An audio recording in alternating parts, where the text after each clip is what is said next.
It's Law and Love, and it's one of my favorite episodes of Law and Love because I get to sit across from my loving wife, and I get an hour there. And if you guys can see now, if you're watching this and you look at her hands, what you will see is something I almost never get to see. No phone in her hands. And this is it. This is what I waited for. This is the girl I fell in love with before we had cell phones, before she learned how to text.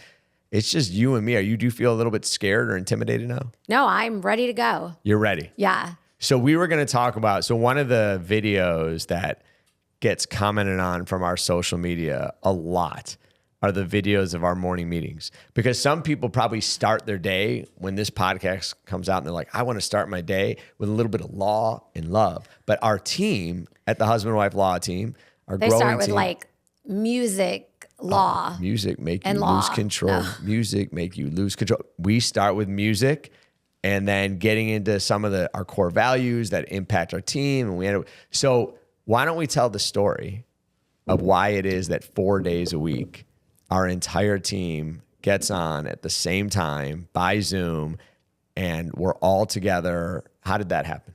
So correct me if I'm wrong, but... No. True. Okay, don't correct me. I mean, I normally don't say that to you, so you should take full control of this. I think it's a setup. Yes, it's a setup. But we started our morning meetings when COVID happened, right? You are correct. I'm correct. At that time, we still had some people actually who worked remote. I think there are some things in the law that, working from home is great projects, things of that nature. Obviously, a lot more of our people work from home now. But even back then, we had people who worked from home. And but when COVID happened, we were really more disconnected. Everybody went home. Everybody went home. With no warning. With no warning. Do you remember what you told the team? Oh, it's one of my favorite things to laugh about now. So we got to give a little bit of explanation to what I'm going to answer your question. But so COVID hits, right? And it's like, at least for me, a shock. I didn't see it coming. My sister kept telling me it was coming. And I was like, this is typical media, whatever. Nothing's going to happen. Because I don't watch the news. I don't want to hear about all the negativity that drains people's energy and drains their lives. And I refuse to go down there. So I had heard these rumblings of some massive thing come out. Whatever, man. Let's just go live our amazing lives and do the best we can and help people. Anyway, so here it comes. Boom. Everyone's got to go home. But you and I had only a few days, and we went back and forth on what are we supposed to do? Because now you forget, but at the time we had, I don't know how many people were on the team then, like 60, 70 people, whatever we had. How many people we had on the team? They didn't have computers at home. Many of them had never been on Zoom or anything similar.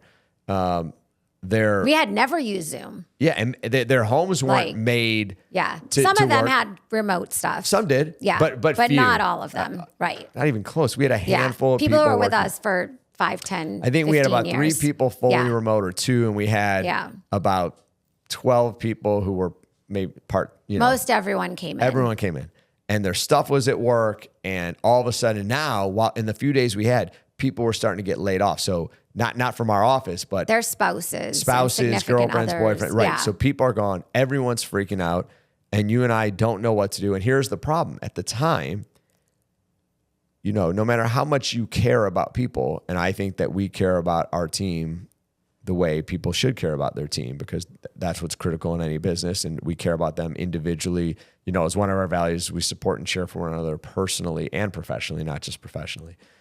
So we wanted to do right by them. But at that time, the courts were shutting down, and we didn't know if we would have a single dollar come in, because the insurance companies, without getting too deep into this, could have just said, well, you can't go to court. And since you can't go to court, we're not settling. And there's nothing we could have done about that. And there was some real worry that we're about to have $0 coming in, but our payroll is not going to change. And so you and I really thought about it long and hard. And so many people were so scared. So we let everyone know, give us a couple days, we will get everything to you. And when we sent them home with an email. It was probably a page long, but in there was my favorite line in hindsight. Right. Which was something like this: I want you guys to understand that everybody here is going to keep their job. I want you to understand no one's going to have to go part-time. No one is getting fired. We are not laying anyone off. We are a team. We are going through this together. And the two of us are committed to making sure that no matter what happens or how long it goes, we are going to make sure everyone here knows a paycheck is coming without exception. We don't care if it takes 2 months.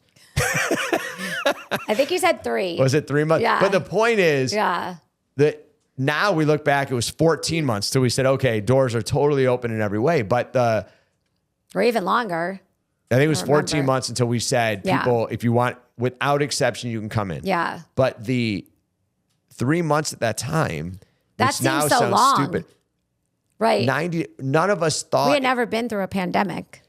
it was my first. It was lots of True. fun. My first. We didn't think that it was going to be, we thought it was like at the time, and again, maybe I should have listened to the people who were generally listening to the people who are chicken littles and talk about the sky falling are not the people to listen to. They will drag down your life. They're usually wrong. Yeah. In this particular case, maybe they were right. But so what I was hearing made me think, all right, we need a few weeks until whatever's Right. happening in Italy and China chills out, and it's already dipping down there. We'll see y'all in 2 weeks.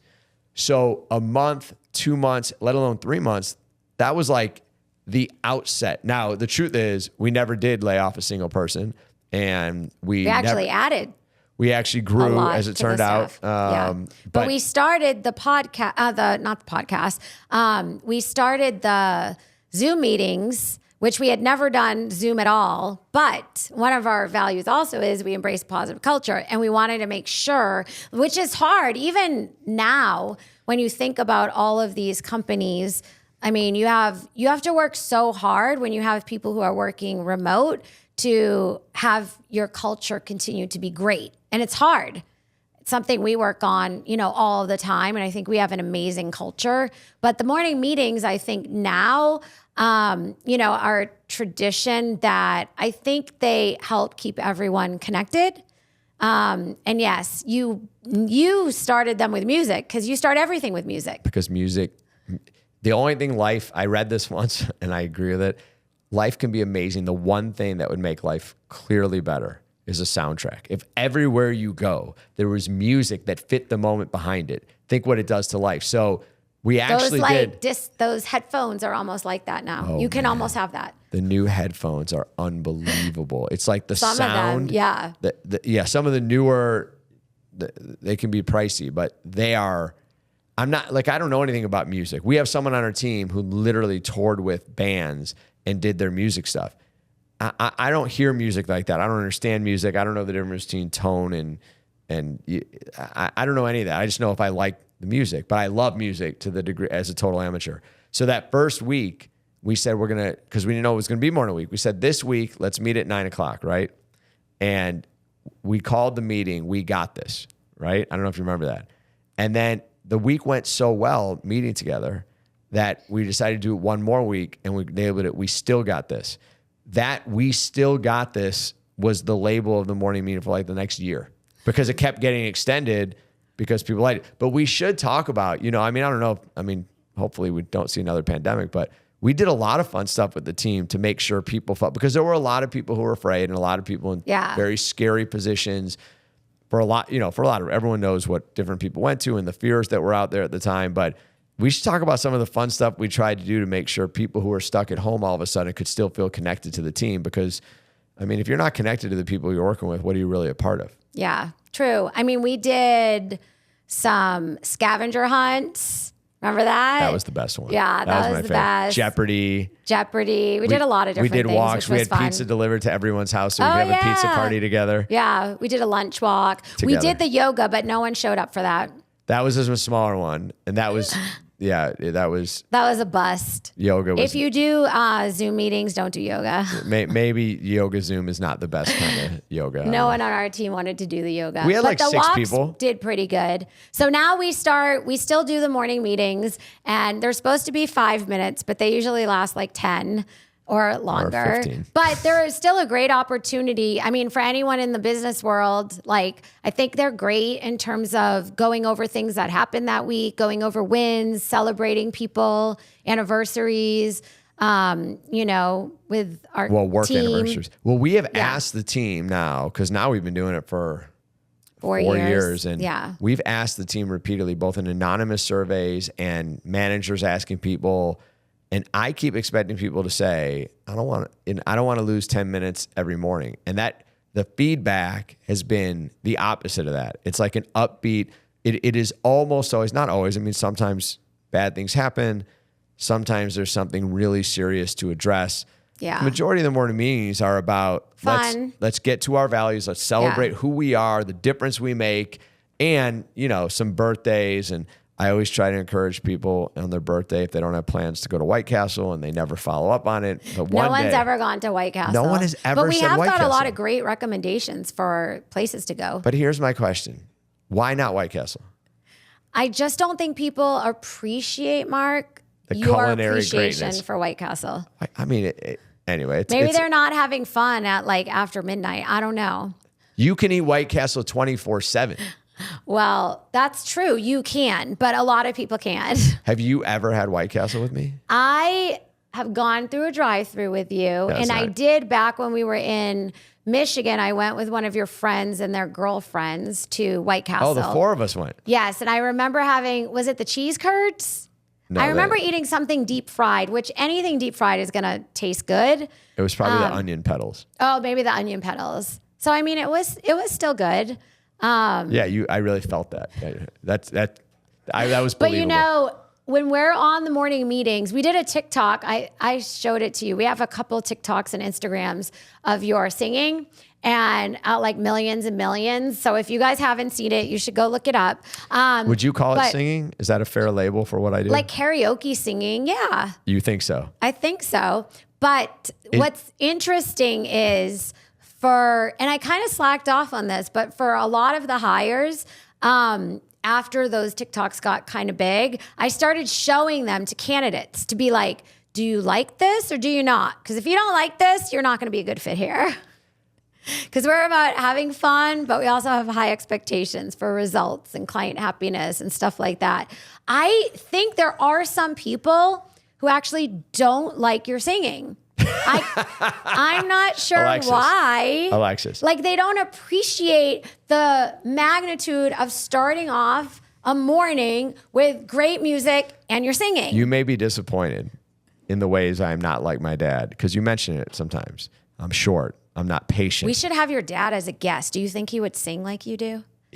But that's where I was going with He would this. be like, I was what the gonna tell heck you is this? That for all the things, in all the ways I'm not like my dad that you wish I was, his singing voice and mine are probably equally bad. Mine may be worse. True. Mine may be worse, but we're both in the, whatever the bottom realm is, that's where our voices live. And so. But you don't care. You're like, I'm going to sing and I don't care if it's good or not. But the thing is it doesn't have to be good, because for the team, it's entertaining because it's like so bad. But I think you should really work on, everybody has one karaoke song that's like good. Really? What's mine that's good? Well, that's what I'm trying to figure out. But I think you should, that's what I'm saying. You should figure it out. Like what if one day. Wait, I thought I had one. Oh, you do think you have one? I don't know if I have it, but this is the song have that you been when practicing? I sing it in the shower. No. From years just ago. Singing in the shower. I've never actually I probably could sang tell this. you then if you told me what song it is. But years ago, I once sang this in the shower. And you thought you sounded good. I mean, I've listened I to you sounded getting less ready bad. and no songs sound good. You ready? Okay, you're not gonna remember this because not even I don't normally sing this song or even anything like this kind of music. But you ready? This may fit me. Okay. Don't tell my heart, my achy breaky heart. I just don't think it understand. And if you tell my heart, my achy breaky I think heart, that's much better. it might blow 'Cause it's up not and really kill this singing. man. Ooh. What do you think? That and you sometimes sing the one about you can buy me a boat or you can buy me a boat. That's the other country things. Yeah. But I don't usually try to You know what karaoke the funny that. thing about that is that I'm the one who likes country music. You don't like country music, but a yet look at which songs you sound best at. The country music.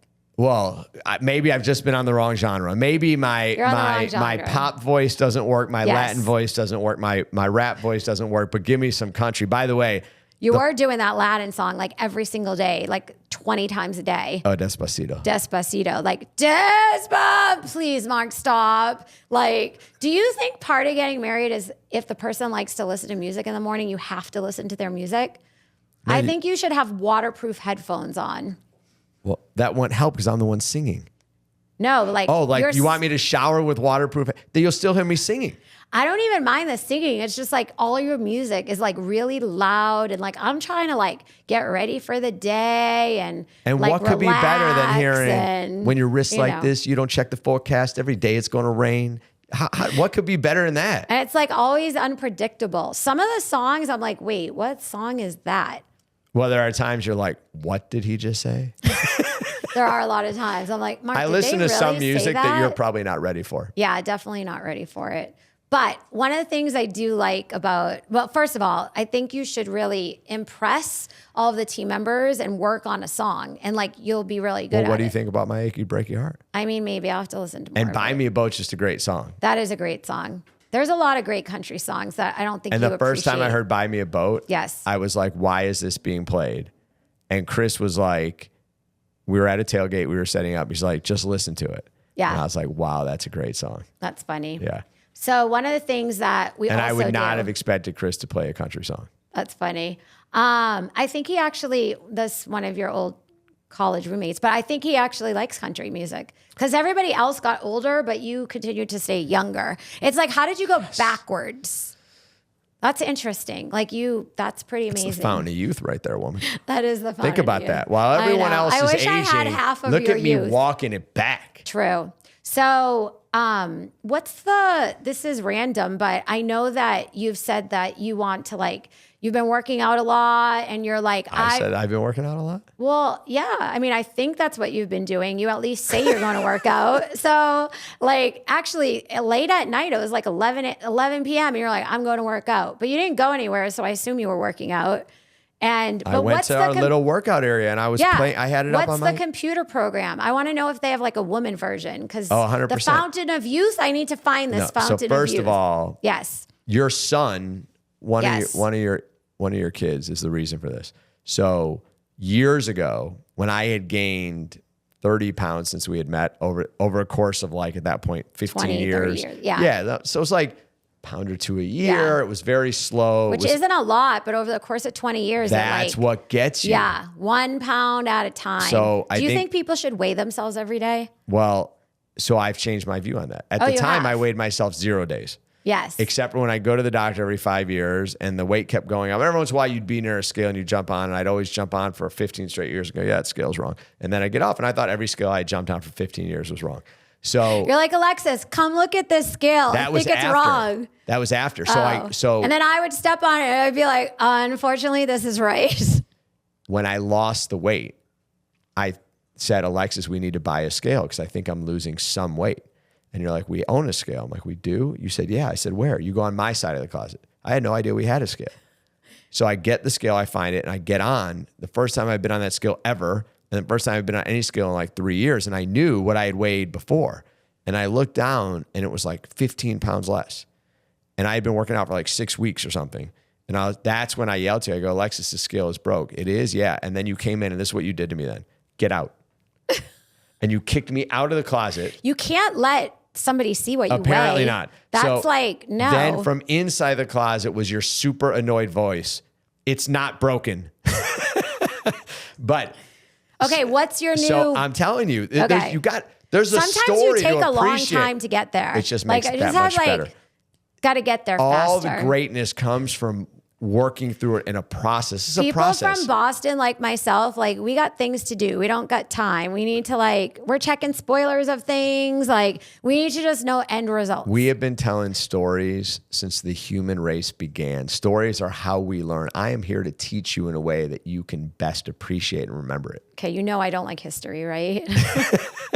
But that's okay. In any event. Okay. So the reason I lost all that weight was at the time people were talking about P90X. Mm-hmm. And so I hadn't worked out in years. Literally, I had not worked out You basically in years. found a girlfriend who turned wife and then you never worked out again. I think that's like... As soon as we got committed, I stopped working out and I did not work out again for over 15 years. Right. From because like 22 to 40, you never worked out. There was no reason to work out because I felt then as I feel now. What are you going to do? Leave me? Like, no, it's not. Why'd you leave him? He didn't work out. He was out of shape. You don't hear that. Like, I was good. True. Right? People start like working out at the new year or like if they have a breakup. Right. But you not did for no good reason. because you started working out just because. I had heard people talking about, it was like a challenge. It I wasn't think to your lose mom weight. was rubbing your belly. Everyone was making fun of me, all my friends, but they really didn't care. Right. That was happening for years. It made no difference to me. Right. Although John, I did go back to visit friends, and John memorably said to me as I walked in the door, and they hadn't seen me in a few years, he goes, "Mark, nice shirt." I'm like, "Thanks." He goes, "Thanks for sticking it out for us." So That's what middle school friends are for. 100%. They like bring it to you strong, 100%. So I did P90X. They cared about you though.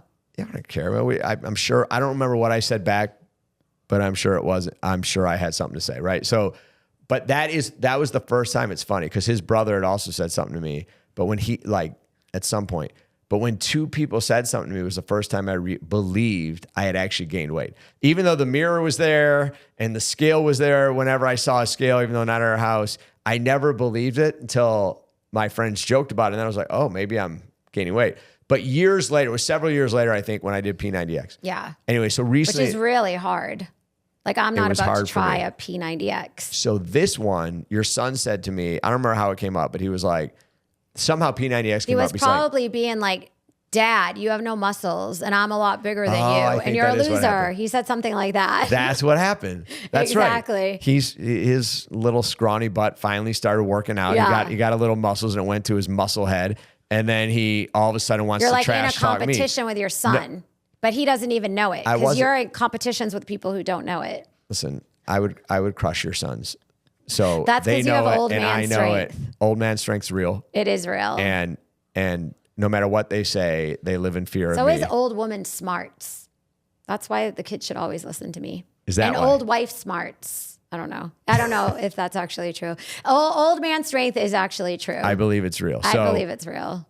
Anyway, I forgot that it came from him trash talking, which is fine. That's how we communicate. But he, so then I went to look up because I don't have P90X is literally over an hour a day as a workout. And then you got to shop. It's like an hour and 40 minutes. I just don't have that. He's like, "Dad, spend 2 hours in the gym." Because that's what he's doing. We have no time for that. He's literally 2 hours plus a day working. I'm not doing that. So now P90X has the same guy, but he's got a 30-minute version.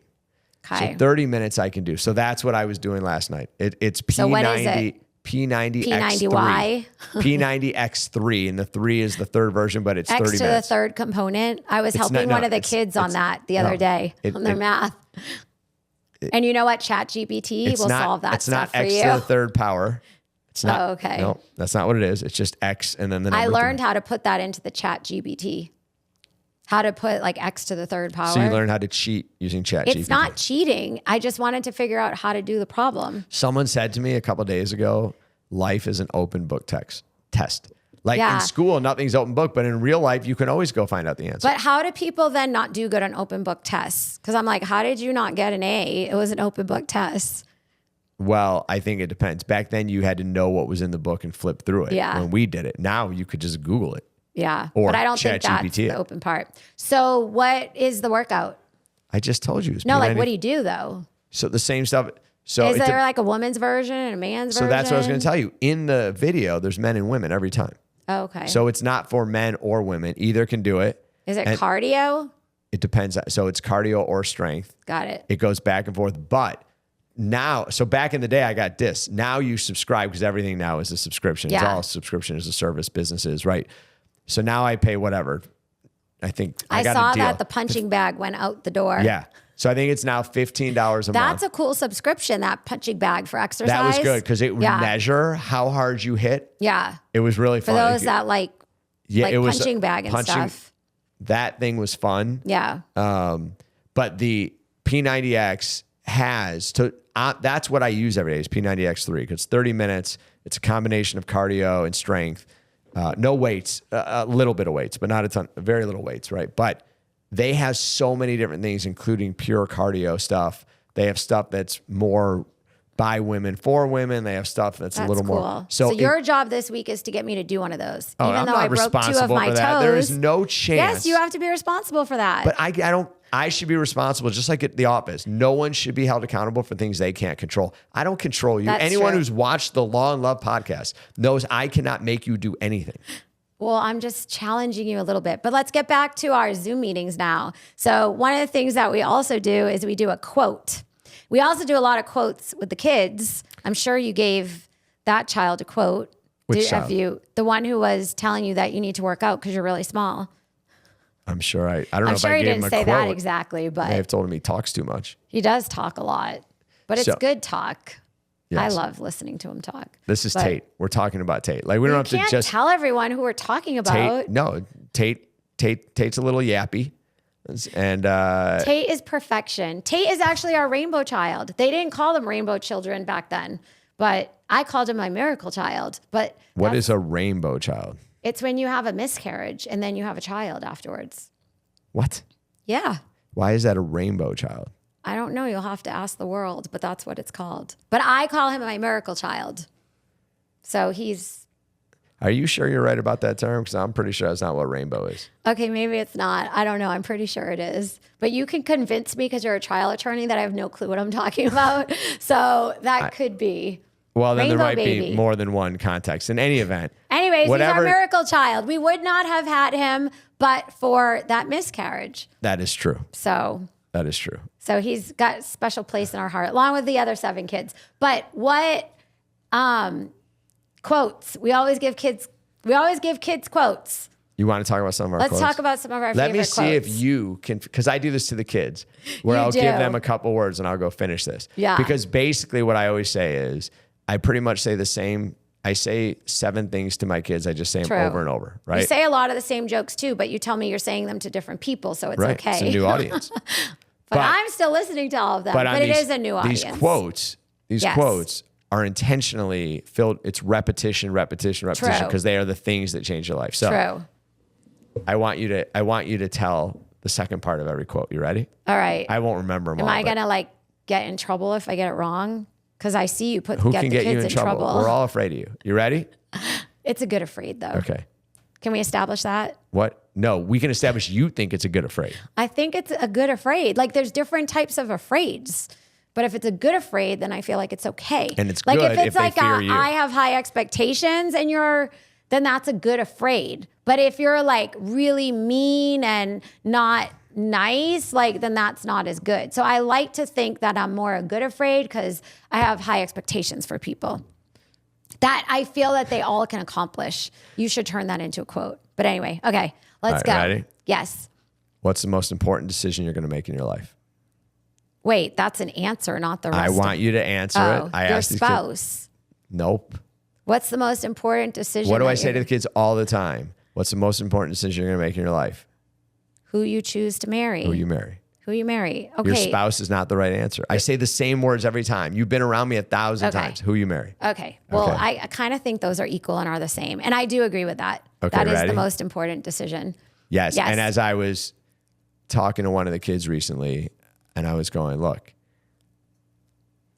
there are things that can affect your life more than who you choose to marry. But almost all of those things are outside of your control.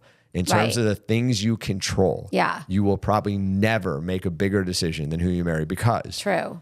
this has never happened with us. This is why I think we should get to vote. I mean, there's 10 of us. we are Why allowed to can't we vote. all vote Vote on what? on each spouse? Like each potential person that they're going to marry. Because I won't let the other kids vote. I think we should get voting power on their friends too. Like we should just have husband and wife law team. Do we approve this potential person that you're going to marry? So I think it's a great idea. People need parents. But there are going to be people out there right now that think that statement is wrong. And I just want to point this out. True. Since- you think Oh, yeah. that's not the most important decision? Within your control. Let's play this. I know when I started telling the kids that I have not heard a lot of people say that. I don't remember hearing anyone say it. Maybe people do. But the person you marry affects every day of your life, the big decisions and the little one. Yes. If my wife were ever being difficult, which I haven't experienced, but just Exactly. 'Cause I'm easygoing. hypothetically, you're True. just thinking way out there. Yes. That whole day would be miserable.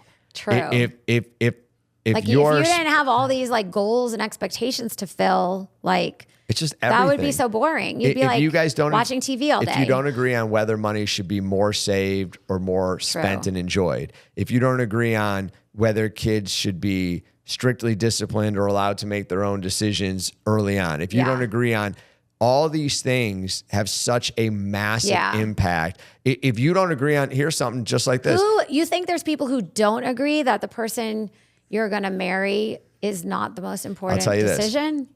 I'll tell you this. Like, to me, that was just like a given. I was like, obviously, like, Mark doesn't think he came up with this quote. Like, obviously, like, that's a given.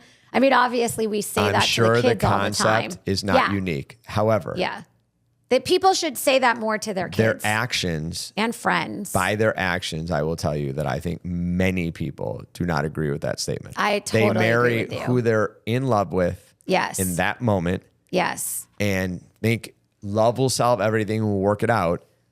Instead of saying, if I love this person that much and they love me that much, we probably need to decide. Of course, it's better if you don't get down that path that far, but we need to decide what's going to give each of us the best life. Because if we're not aligned in what we want from life, then this is not going to be nearly as good as if we were aligned. And so, yeah, I would say by their actions, people just marry who they love and who they're attracted to in the moment. Yeah. I do Sometimes agree with you on all that. evidence to the contrary. I think they know it, but they don't actually like practice it. They don't really, they got, again, the googly eyes and they're just like, you can have both. Love I'm all googly eyed for you. True.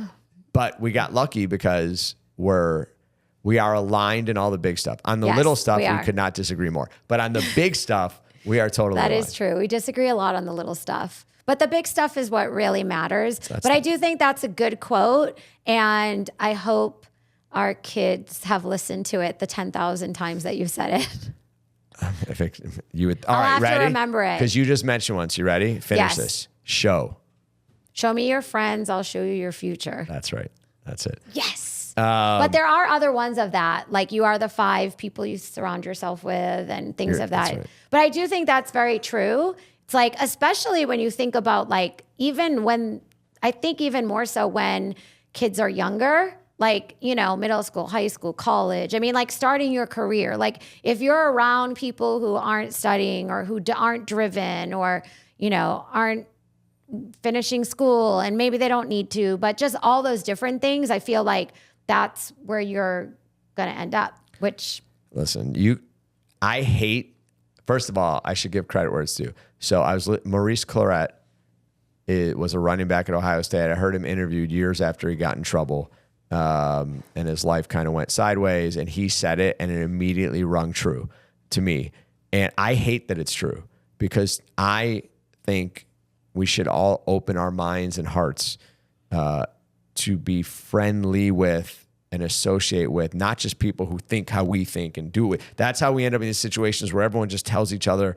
They talk to people who think exactly as they think and they convince each other that anyone else is wrong because there's no other voices in the room. Right. So I think it's dangerous if you take it too far. But when it comes to close friends, and I'll use an example. Let's say, talk about what we were just talking about. You never work out and you move to a new school and you become friends with 4 people and all 4 of them work out every day. You all get along. It's a great connection. They work out every day. Right. Now, are you more or less likely to start working out more days? Right. The chances are high that at some point you're going to go, I'm always with them, but every day they go to the gym. I don't go to the gym. Now, I've been trying to drag you down because I haven't been working out. And oh, you sabotage me. I've been sabotaging you a lot. You sabotage me. I'm going to go work out. If it's at night, I'm going to go work out. And you're like, well, let's go to sleep. Or do you want to watch this show? Like anything you can. You know why? You've been strong. It'll make yourself feel better about not working out if I don't work out. It is hard to work out. Or it's hard for certain people to do certain things. But if you're around a bunch of people, then it's a lot easier. So I think that's, why that quote stands true, I think it is absolutely the case. If everyone you're with, I'm trying to think of an acceptable thing. But no matter what it is, when you're surrounded by people doing something. Like our kids know so much about sports and everything of every player and everything. That's just from growing up. I mean, I know other families do that too, but if you grow up in a family that doesn't know sports, like I thought my family knew sports when we met, and then I found out like, whoa, like there's like a whole other level to knowing sports. That was a small problem because when I met, you're like, and I said I was into sports, you said, "Oh, I get it. Yeah, my dad and brothers are too." And now your brothers are much more than they were at I the didn't time. know you need to like watch every game, sit in front of the TV all Yeah. Saturday. Of course know you do. every player. Like These are important parts of life, Alexis. Very these are important parts of life. So what's another quote? These are 2 good quotes. Those are good. Can Yeah. you think of any? What we don't tell this to the kids a lot, maybe a little bit. You could but, think of another kid quote? well, in my mind, the quote I think a lot is "fake it to." I don't even agree with that one. Fake it till you make it. I hate Fake it that till you quote. make it. You don't agree with that one? don't agree with it Well, at it's a all. good quote. I know. You love it. Molly loves it, who we work Molly with. loves it. Yeah. I mean, just- sometimes you just have to deal with tough things, you know? Is that what fake it till you make it means to you? I mean, in part, like just get through it, like figure it out and like make it. I mean, there's a lot of other good quotes for that. Yeah, if the quote but was make it, then I'm all right. But fake the it whole- till you make it. The whole fake it thing, Make it. I just can't connect with it. You can't, all the things I say to my kids over and over. I'm drawing a blank. Give me another one. Okay, you ready? This one Yeah. goes way back. Okay. Doors.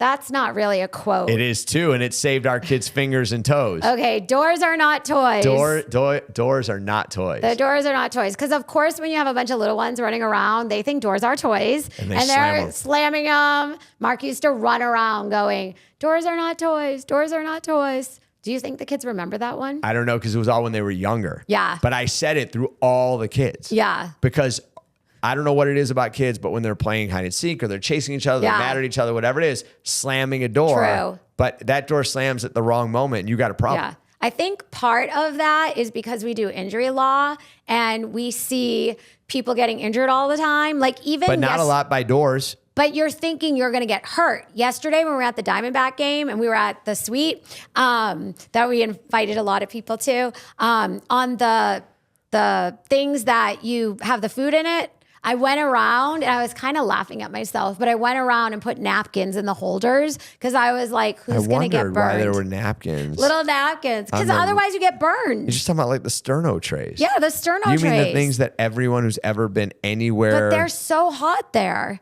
But I think it's because we're always thinking injury. Like, how could you be injured? Like, we think injury before, like, we think other things because we see so many things that happen. Like, even when the kids want to, like, bike to school or when they wanted to bike to school or walk, even when we're taking the dog for a walk, I'm always like, what crazy person's going to be driving up this neighborhood? Like, watch out. You have to, like, always be thinking. And I think, but maybe not. I think that's why you thought that.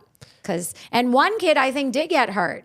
I know I walked into a couple of them and broke my toes, but Yeah, but that's not because someone slammed them. you should have been like, watch where you're going, Alexis. That should have been a quote for the kids. Yeah, no, but all right. Well, that's not as good as the other ones. It's not. It was just the only one that came to Yeah. mind because I only have like these half a dozen quotes that I say all the time. And now that we're sitting here on this podcast, Yeah. we should call one of the kids and find out because they're let's do it. Let's call one of them. You want to call a kid? We could call a kid. You know, to do this podcast, I got my phone taken away from me. I was trying to do work, and then they were like, you got to start the podcast. You got to start the podcast. All right, look at it. I just got handed my phone, which, All right. by the way, which I have, like, yeah, I don't know if anyone can see that, but what we have on the phone is a picture of, this is a great picture.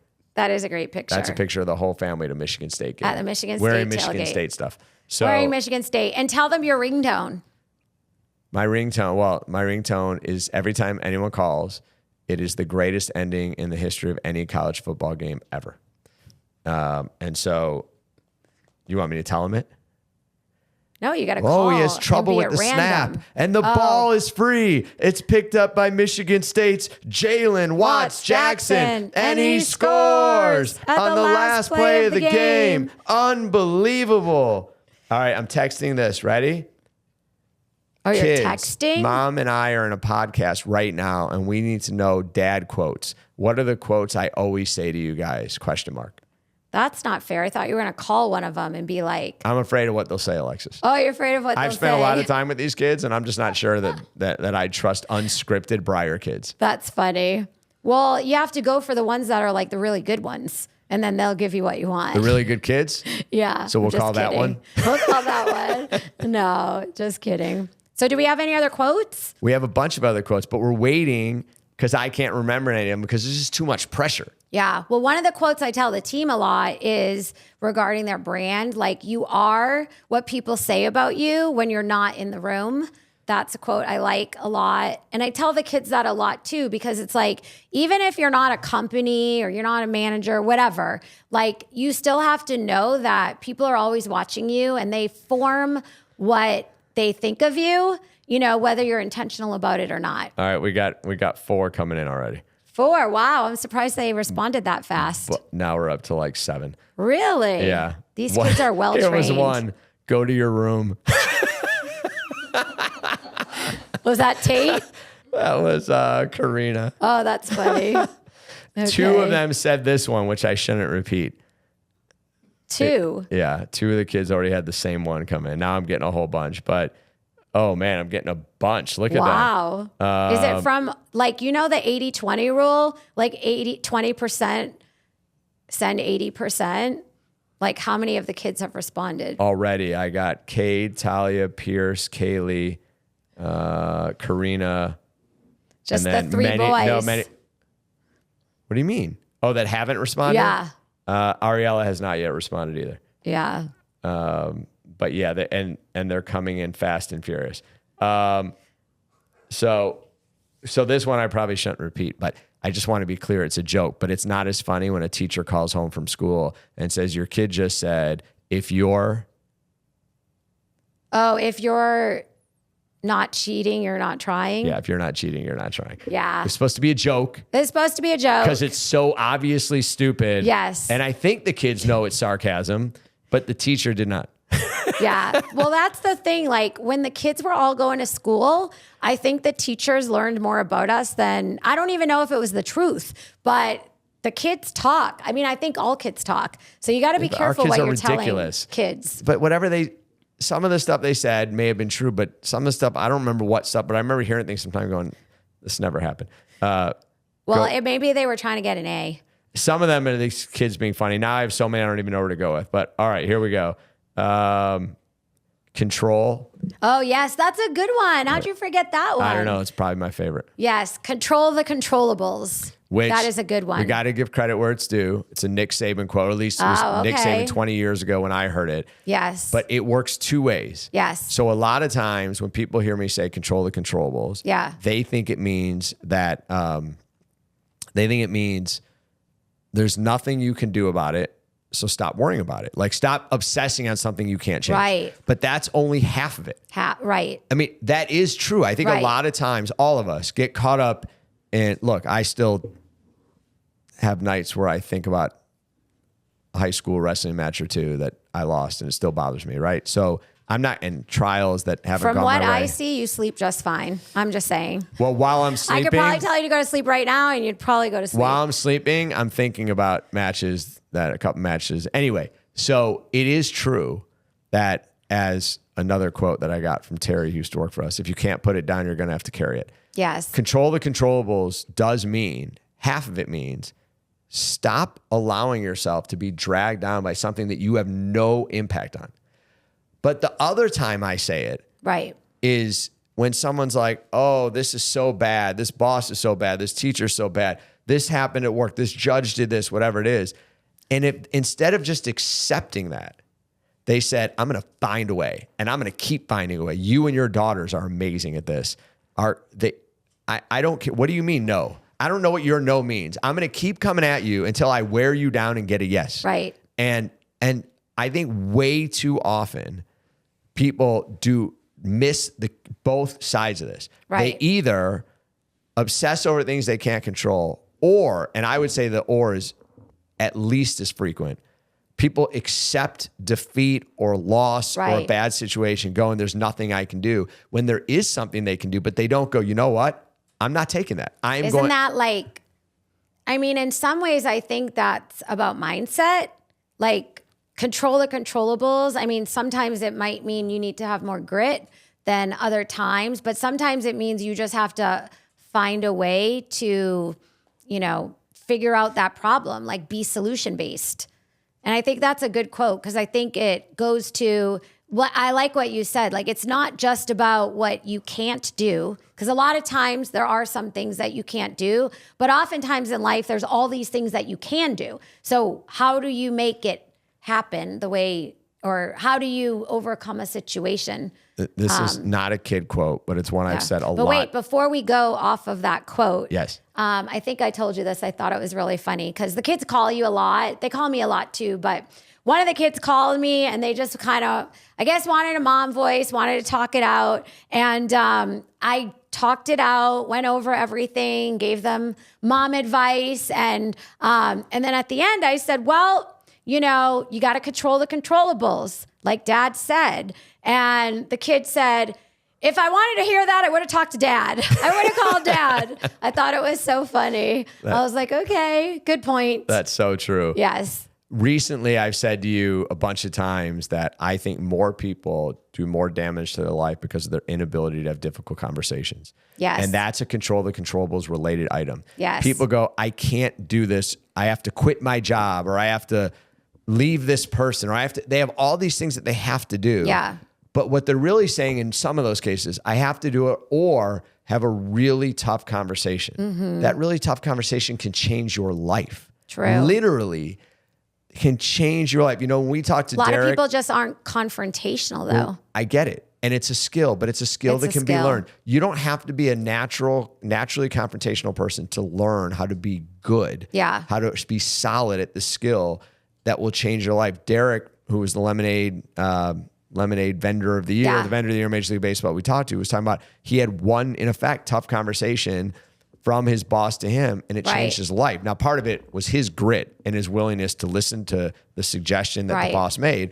But so often in life, people are like, I'm just going to quit this person. I'm going to quit this relationship. I'm going to quit this. But they control that controllable. All right.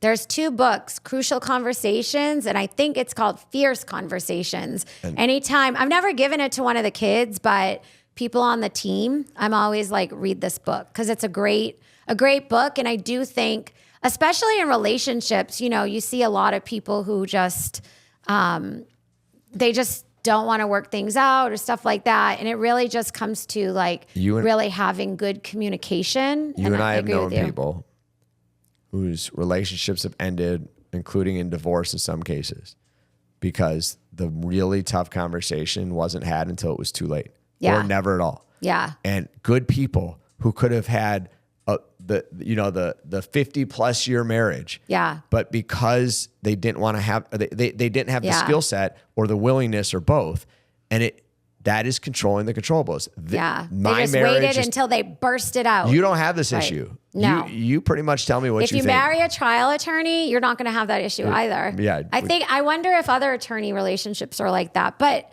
I mean, I think we both don't have trouble with difficult conversations, so we feel that we're able to have them. But I think control the controllables is a great quote. It is a life-changing quote on both sides of it. All right, we got some questions that we're just All right, let's go. 1.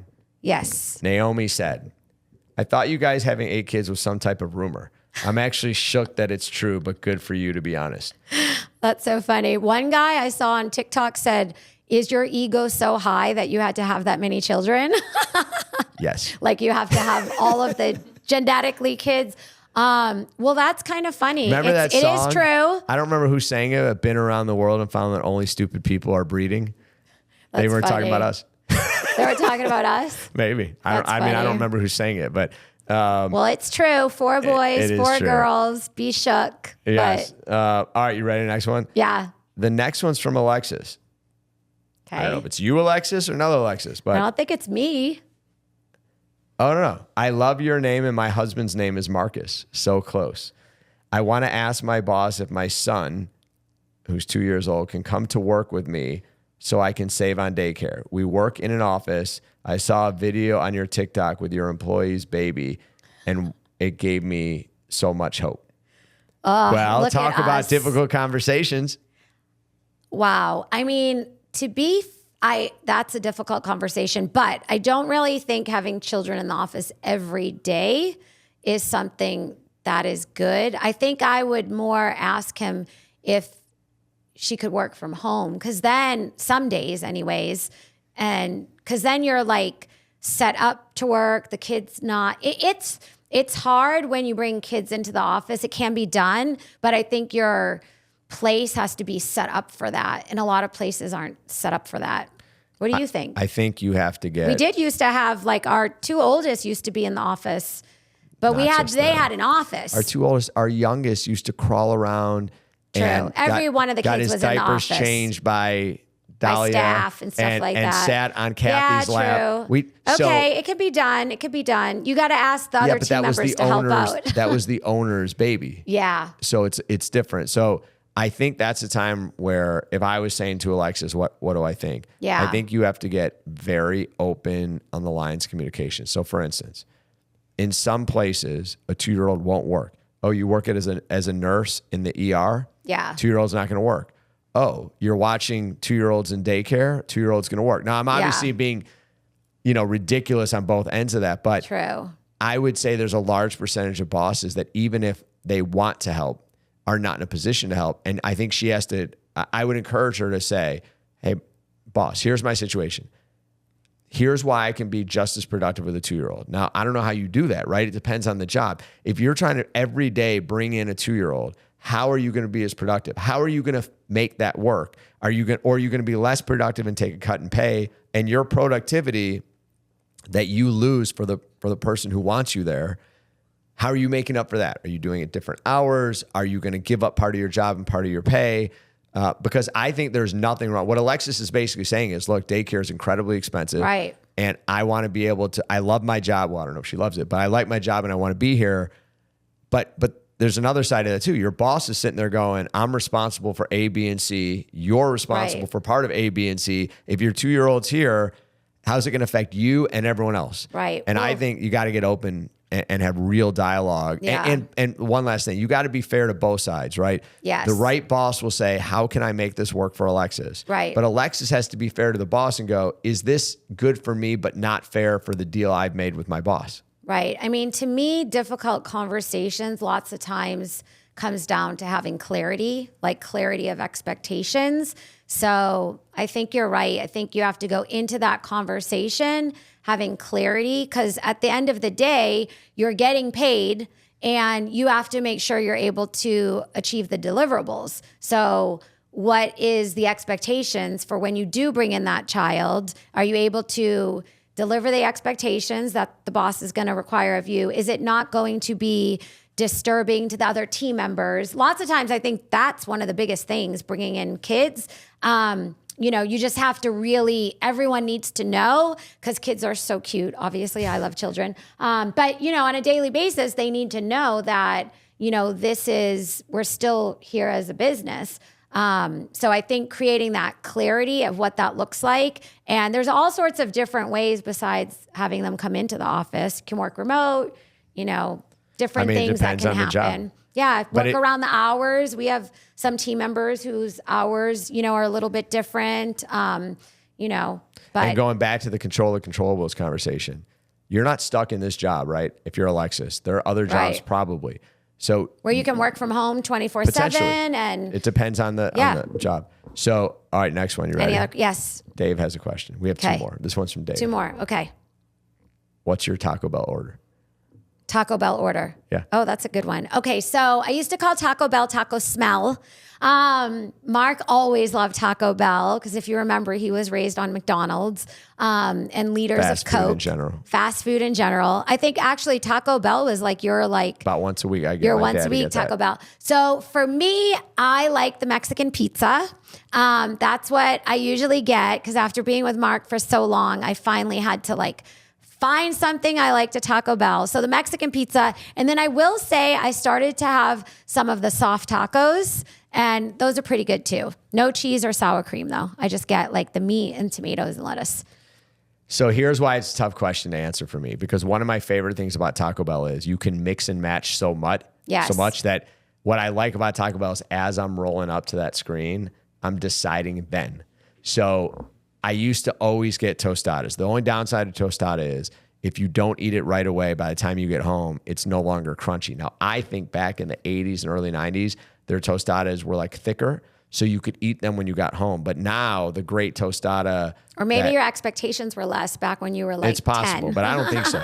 But it's possible, right? So, my mainstays, right, amongst everything else I get, definitely crunchy taco supremes.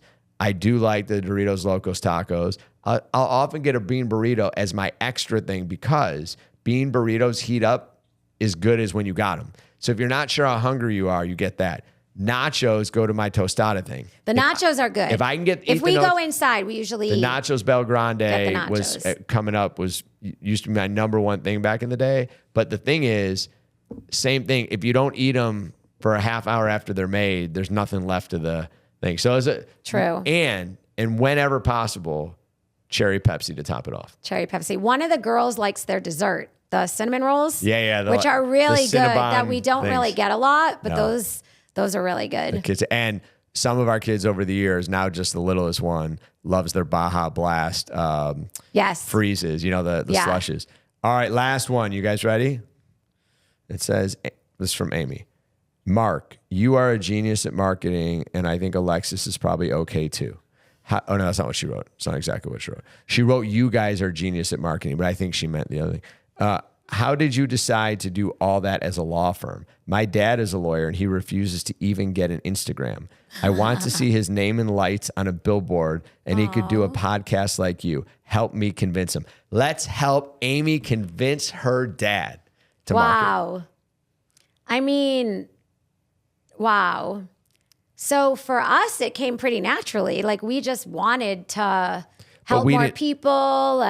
But we didn't advertise on TV, radio, and billboard for like 15 years. We didn't. But even when we weren't advertising, we were thinking marketing, whether it was, doing a newsletter or sending out email blasts writing a book or doing fun referral things or giveaways. So maybe she needs to start like a little bit on that part and show him what he can get from it. But ultimately, maybe she needs to start with like, what is his goal? Maybe he's just happy kind of doing his thing, because you can't change people's mindsets. They have to want to change something themselves, right? I think your last point is so spot on, because she wants his name up in lights. Right.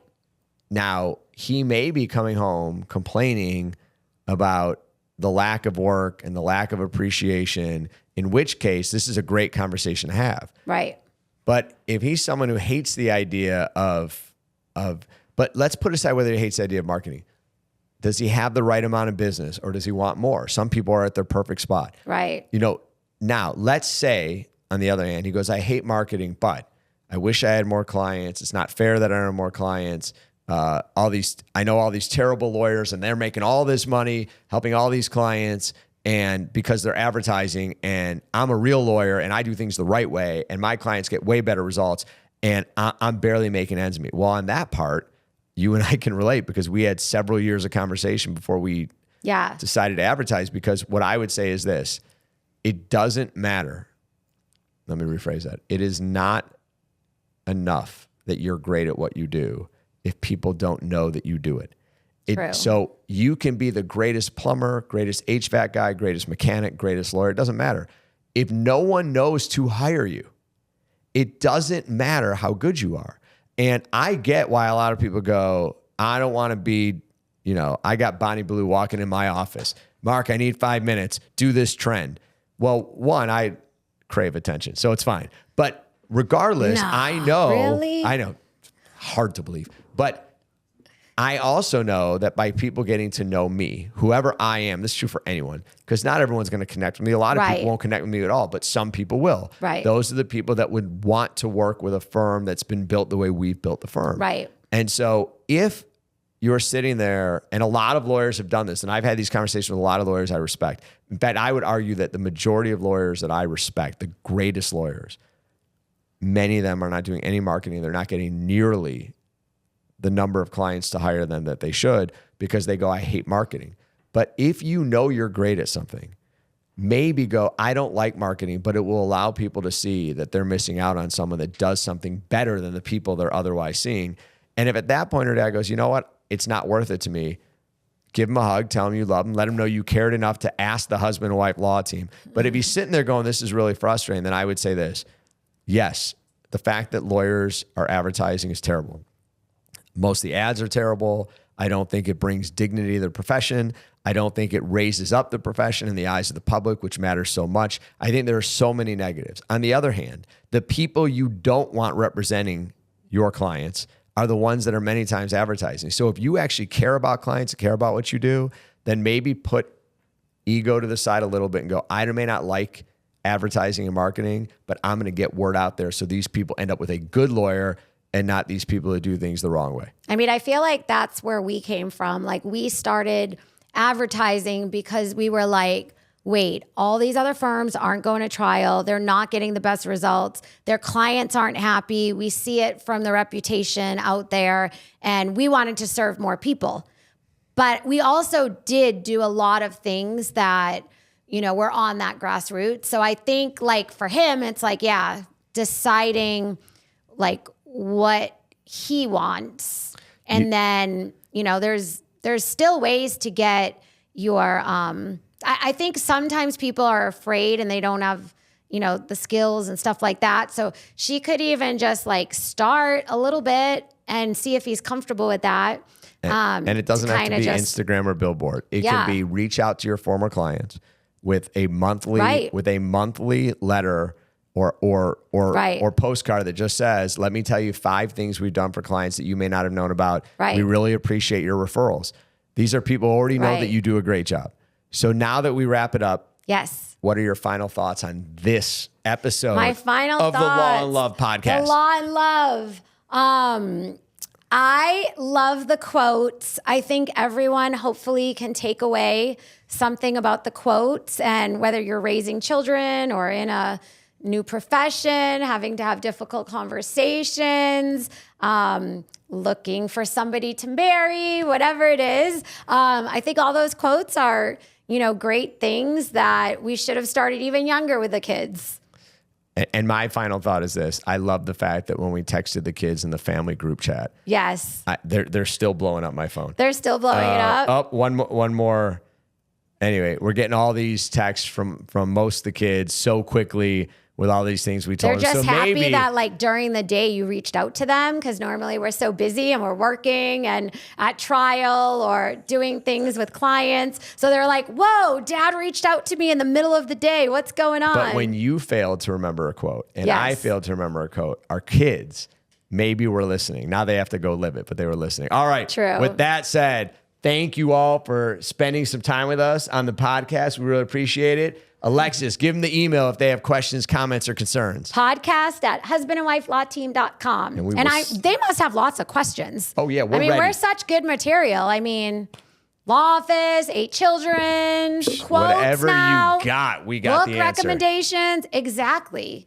Whatever you need, we've got it.